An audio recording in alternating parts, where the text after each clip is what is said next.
कुछ चीज़ें ऐसी होती हैं, उनके पीछे पड़ने का कोई फ़ायदा नहीं होता। ना अल्लाह ने उसके बारे में तफ़सीली बात बताई है, ना अल्लाह के नबी ने। जैसे हरूफ़ मुक़त्तआत हैं, अलिफ़ लाम मीम, अलिफ़ लाम रा, इस तरह के जो हरूफ़ हैं, इनके मानी अल्लाह के नबी ने नहीं बताए। ना अल्लाह ने बताए हैं, ना अल्लाह के नबी ने बताए। बात ख़त्म हो गई, हमें इनके पीछे पड़ने की ज़रूरत नहीं है। तो इसी तरह असहाब कहफ़ की जो तादाद है, असल तादाद, उसके बारे में किसी को कोई इल्म नहीं है। तो हमें खामख़ा इस पीछे पड़ने की ज़रूरत नहीं है। सूरह तौबा के अंदर बिस्मिल्लाह नहीं है। अब हम इसके बारे में हम चक्कर में पड़ते रहें, भाई बिस्मिल्लाह क्यों नहीं है? भाई नहीं है, बात ख़त्म हो गई। जब अल्लाह ने, उसके नबी ने हमें इस बारे में कुछ नहीं बताया, हमें खामोश रहना चाहिए।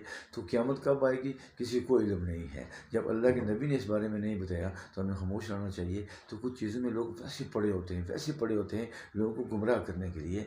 तो जितनी बातें अल्लाह के नबी ने बता दी हैं, बस काफ़ी हैं, इससे आगे मत निकलें।